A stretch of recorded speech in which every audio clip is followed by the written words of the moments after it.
उसको आप दोहराएंगे। आदरणीय रामाधार कुशवाहा जी कहाँ हैं? वहाँ जाइए, हमें यहाँ दोहराएंगे। क्या होगा?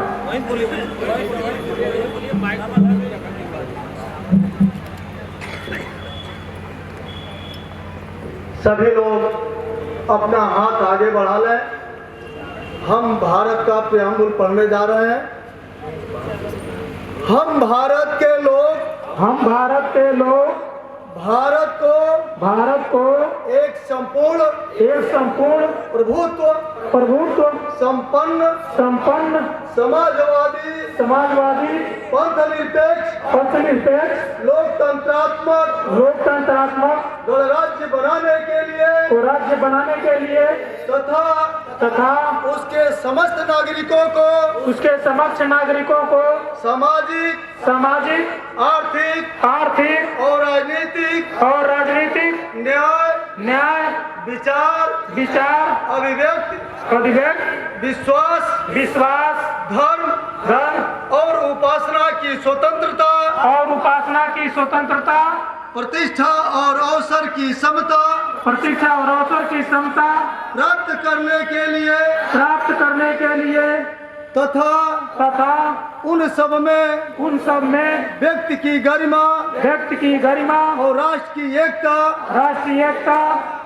और अखंडता सुनिश्चित करने वाली बंधुता बढ़ाने के लिए दृढ़ संकल्प होकर अपनी इस संविधान सभा में आज तारीख 26 नवंबर 1949 ईस्वी मार्गशीर्ष शुक्ल सप्तमी संवत 2006 को एकल द्वारा इस संविधान को अंगीकृत अधिनियमित और आत्मर्पित करते हैं। जय संविधान।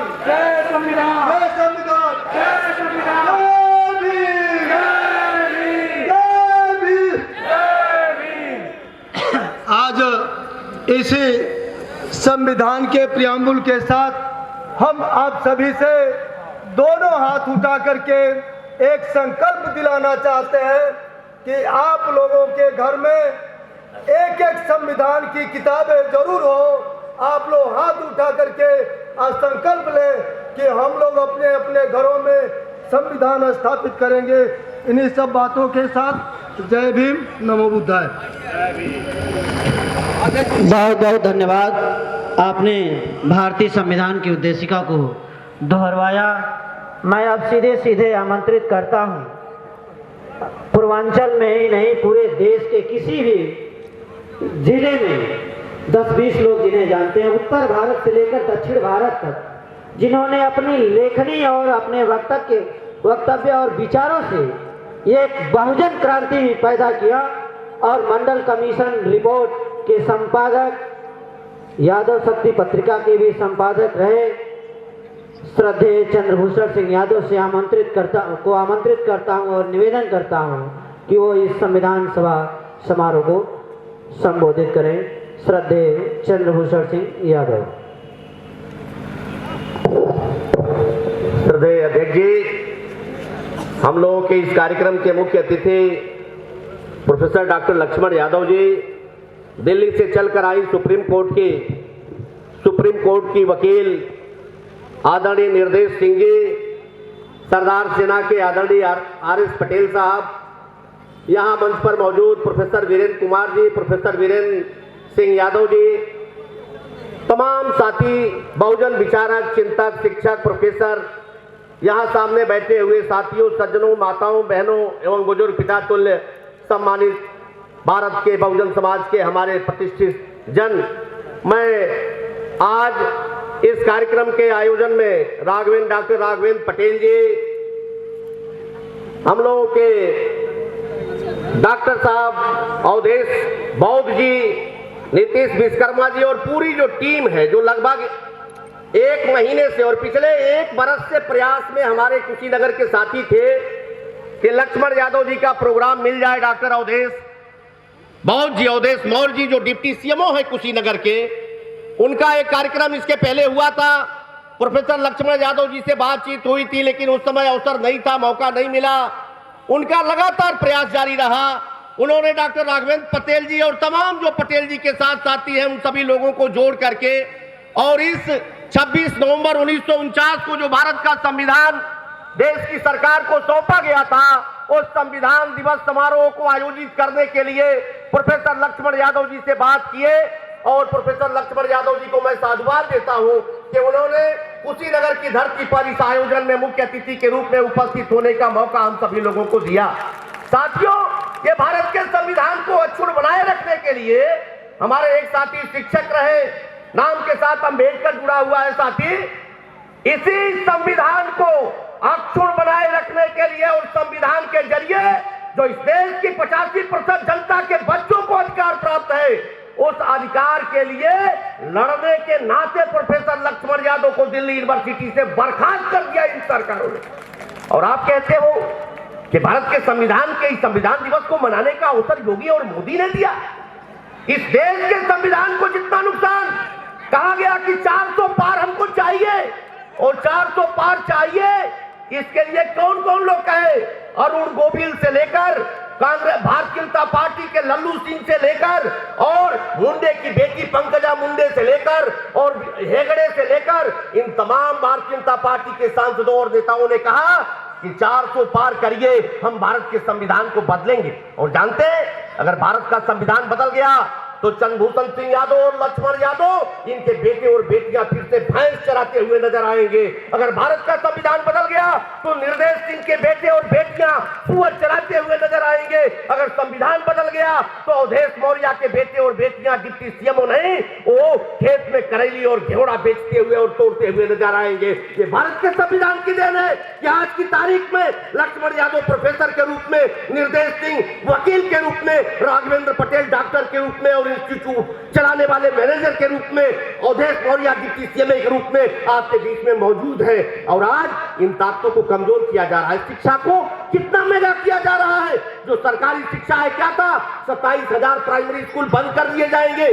जब बहन मायावती जी, अखिलेश यादव जी ने कहा कि इन विद्यालयों में गरीबों के बच्चे पढ़ते हैं, ये प्राइमरी स्कूल नहीं बंद होने चाहिए, तब जाकर भारतीय जनता पार्टी की उत्तर प्रदेश की सरकार ने 27,000 प्राइमरी स्कूलों को बंद करने के निर्णय से उसको पीछे हटना पड़ा। जिस विद्यालय में पढ़ाते हुए मास्टर साहब आपको विशेष शिक्षक का पुरस्कार मिला, 27,000 वो विद्यालय। मैं भी हेडमास्टर हूँ, हेडमास्टर था 11 बरस पहले।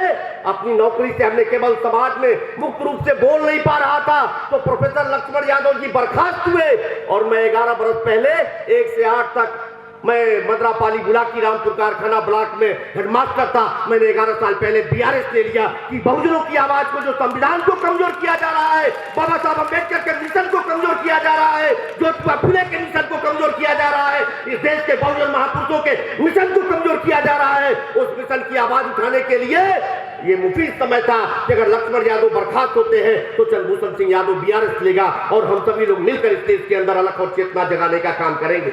मैं इस बात के लिए साधुवाद देता हूं। ये कार्यक्रम शानदार कार्यक्रम, इसके पीछे डॉक्टर अवधेश मौर्य जो अवधेश बौद्ध अपने को लिख रहे हैं, डिप्टी सीएमओ है, बाबा साहब अम्बेडकर ने कहा कि हमारा मिशन इसलिए कमजोर होगा कि पढ़े लिखे लोग हमको साथ नहीं देते। लेकिन आज मुझे खुशी है कि डॉक्टर अवधेश मौर्य जैसे लोग, प्रोफेसर लक्ष्मण यादव जैसे लोग, निर्देश रानी जैसे लोग यहाँ पर इस मिशन को, जो पढ़े लिखे लोग हैं, इस मिशन को आज पेश कर रहे हैं। इसलिए बाबा साहब अम्बेडकर का ये कारनामा, ये संविधान दिवस समारोह आज कुशीनगर की धरती पर आयोजित हो रहा है, किसी योगी और मोदी की बदौलत नहीं आयोजित हो रहा है।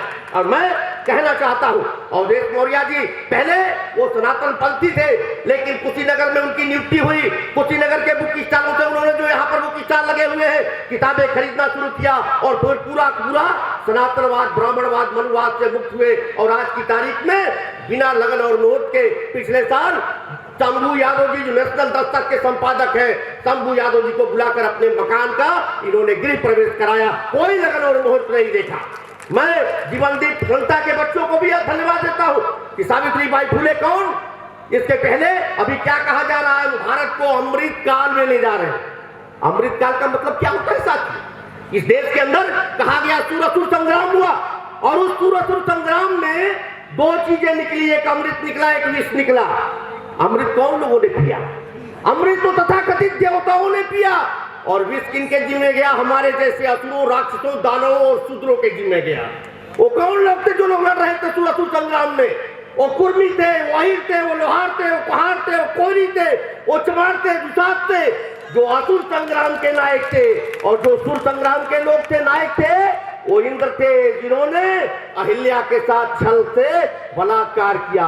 वृंदा के साथ वो विष्णु थे जिन्होंने वृंदा के साथ छल के साथ बलात्कार किया। तो वो सुर थे और उनके जिम्मे क्या गया? अमृत गया। और अमृत का मतलब ज्ञान, अमृत का मतलब शिक्षा। कोई अमृत तो ऐसे नहीं प्राप्त होता। अमर हो गए बाबा साहब अम्बेडकर, शिक्षा का उन्होंने घड़ा पिया, ज्ञान का दीपक जलाया। बाबा साहब अम्बेडकर आज की तारीख में अमर है, वो मरे नहीं है और सदियों तक नहीं मरेंगे। ये अमृत है, शिक्षा अमृत है और उस अमृत को हमसे छीना गया। हम सभी इस देश के मूल निवासी राजा हैं, हम सभी इस देश के कबीलों के राजा थे, हमारे पुरखे राजा थे। यहाँ पर आर्य आए, आर्यों ने हमारे पुरखों को दैत्य, दानव, राक्षस कह के मारा और हमारे पुरखों को मार करके राज सत्ता पर कब्जा किया और राज सत्ता पर कब्जा करने के बाद शिक्षा पर कब्जा किया। और क्या कहा कि शिक्षा शूद्र के लिए नहीं है, शूद्र को शिक्षा नहीं दी जाएगी। क्या कहा कि सारी जात की औरतें शूद्र हैं, सारी जात की औरतों को शिक्षा नहीं दिया जाएगा। जीवन दीप स्कूल की बच्चियों ने और बच्चों ने आपके बीच में जो सावित्री बाई फुले नाटक किया कितने वर्ष पहले, अगर इस देश में अंग्रेज नहीं आया होता तो ये रेल रहता, ये डाक रहता, ये सड़कें रहती, ये परिवहन रहता, ये उड्डयन रहता, इस देश में शिक्षा रहता, यूनिवर्सिटी रहती, इस देश में हमको पढ़ने का अधिकार मिलता। सावित्री बाई फुले ने अपने इस देश की स्त्रियों को, इस देश के अंदर अगर कोई शिक्षा की देवी है तो शिक्षा की देवी कोई सरस्वती नहीं, वो सावित्री बाई फुले माली की बेटी सावित्री बाई फुले है। और सावित्री बाई फुले ने इस देश की स्त्रियों को तब जाकर यहाँ निर्देश रानी जी दिल्ली से आकर के, यहाँ पर आगरा की रहने वाली दिल्ली से आकर के हम लोगों के बीच में सुप्रीम कोर्ट के एडवोकेट के रूप में हम लोगों के बीच में बैठी हुई। अगर सावित्री बाई फुले पैदा नहीं हुई होती तो इस देश के अंदर महिलाओं को पढ़ने का अधिकार नहीं मिला होता, जिसको हमारे जीवन दीप ज्ञान स्कूल के बच्चों ने वंचित किया। तो मैं आपसे कहना चाहता हूँ कि आज जो परिस्थितियां हैं वो बहुत दुरूह है।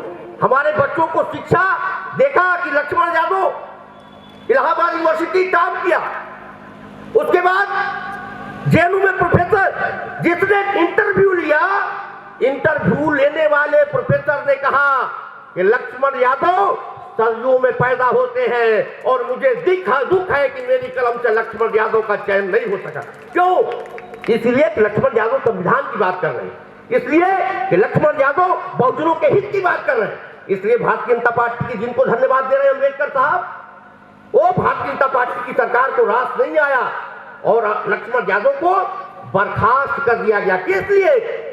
इसलिए कि लक्ष्मण यादव इस देश के बहुजनों की शिक्षा के लिए, बहुजनों के बच्चों की शिक्षा के लिए चिंतित। लक्ष्मण यादव इस देश में संविधान बचा रहा है और संविधान के जरिए जो 27% मंडल कमीशन रिपोर्ट का समय प्रकाशन से मेरे द्वारा संपादित किताब मंडल कमीशन रिपोर्ट प्रकाशित है। हम मंडल कमीशन को मानने वाले लोग हैं। देश के अंदर बाबा साहब अम्बेडकर ने जो संविधान लिखा, उस संविधान में 3 आर्टिकल लिखा, 340, 341 और 342।